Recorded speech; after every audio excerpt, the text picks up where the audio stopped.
With FortiOS and FortiClient 7.0, we have released the new proxy-based secure ZTNA functionality, where we first verify the connecting user identity, then validate their endpoint devices, and then perform endpoint posture check for context-based trusted access control. Our next-gen firewall also scans the application traffic to protect against attacks, malware, and other threats, while providing seamless application access irrespective of the location. User could be on net, on the corporate network, or connecting remotely. The user experience of accessing the application would be the same. No VPNs to connect. Application access is available from anywhere, anytime. Let's see how it works. Your corporate endpoint would connect to EMS server to onboard and provision the ZTNA agent profile. EMS would then provision the endpoint for ZTNA access. FortiClient endpoint zero trust tags for posture control will then be sent to EMS, which will then be shared with all FortiGates protecting your application servers. When the endpoint then tries to access your web application URL, then FortiGate first verifies the user identity, then checks the device identity, and then performs the endpoint posture check based on EMS tags. And only after verifying all these, the request will be trusted and application-specific access is granted. Let's go ahead and set up the ZTNA access for our test web server protected behind our corporate FortiGate. FortiOS and FortiClient 7.0 are a core part of our ZTNA solution. To get started, log into your FortiClient EMS console to set up onboarding of managed endpoints with FortiClient ZTNA agents. Navigate to System Settings, Feature Select menu. Verify that Zero Trust Network Access feature is enabled. Next, check under System Setting to make sure the auto-generated EMSCA certificate for ZTNA is valid and has not expired. We will now create some endpoint posture check rules to dynamically tag endpoints. In this case, we want to monitor and tag endpoints that are compliant to our security policy and must have antivirus software installed and running. Any endpoint that is not compliant should not be allowed to access our protected applications, irrespective of their location being on-net or off-net.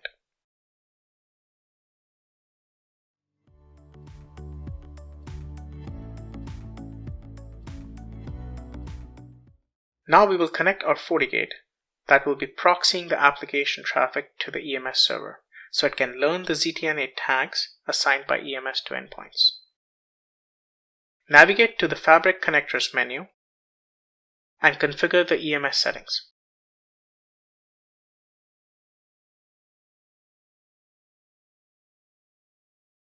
Click OK and accept the certificate to connect.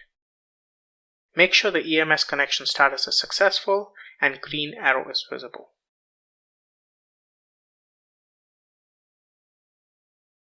On the EMS, you will see a prompt to authorize the connection request from this FortiGate. Click Authorize to finish setting up the trust between FortiGate and FortiClient EMS server.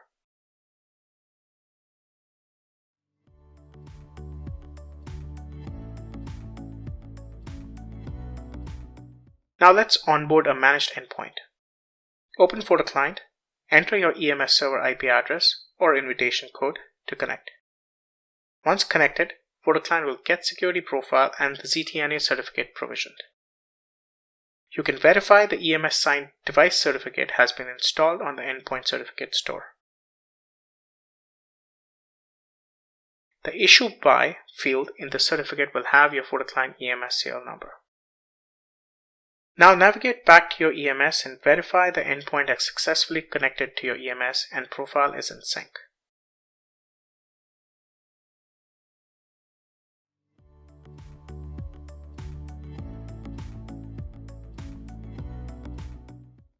Next, we will set up our FortiGate that will proxy the HTTPS session to our application server. First, we will configure our LDAP server for user identity check.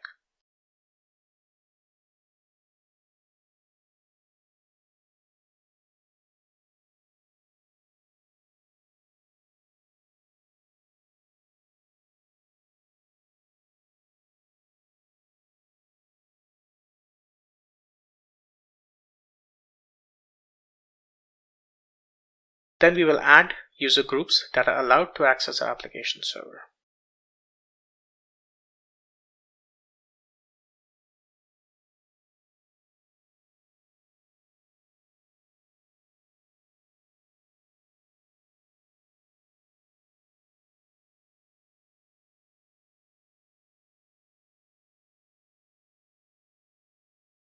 We will then enable Zero Trust Network Access feature under Feature Visibility menu.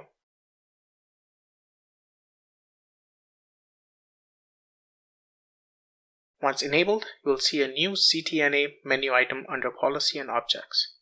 You can see all the Zero Trust EMS tags have been pulled from your EMS server already. Now we will add ZTNA server entry for our HTTPS web server. External IP is set to publicly accessible VIP that will be used to access our application server. Set port to 443. We will then map this VIP to our internal application server's real IP address.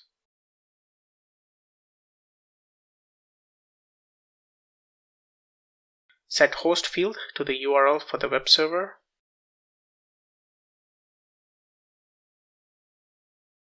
Then add the application server's real IP address and port.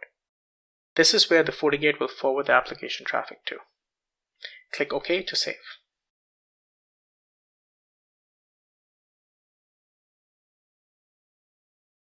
Then we will create the ZTNA access rule. Give a policy name. Set source as all, as any source IP is allowed to connect to our application server. Set the ZTNA tag to AV enabled. This is the tag that we created for posture check on our EMS before. Set ZTNA server to our web server entry we created before. We want to make sure only compliant endpoints are allowed to access our application server. Enable any security inspection profiles to scan the traffic accessing your application server. We also want to restrict access to specific user group. So let's go ahead and add the LDAP user group we created earlier to the source field. Now only these authenticated users will be able to access our application. We will also log all traffic for visibility.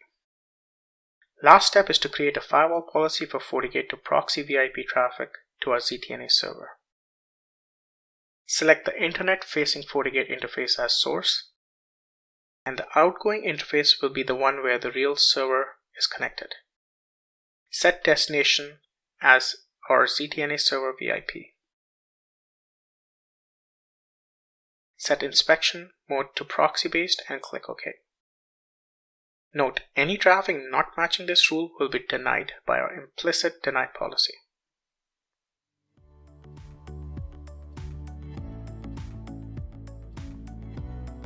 Now we have completed the setup of our ZTNA proxy for our web application server. Let us try to access our server from managed endpoint, running the FortiClient ZTNA agent. Make sure your DNS has been updated so website URL resolve to the public VIP address we set up on the FortiGate. Open browser and navigate to our application web URL. When accessing it for the first time, you may be prompted to select a certificate. Select the certificate signed by your EMS and click OK. You will then be asked for authentication. Enter your LDAP credentials and sign in. At this point, FortiGate will verify your device identity using the certificate assigned by EMS. Verify your LDAP credentials to check you are who you say you are and you belong to the user group that is allowed to access. Verify your device posture check with EMS tags to make sure you are compliant to company security policy. In this case, you should have AV software installed and running. Only after all these have been verified, you'll be able to access the web server. Thanks for watching.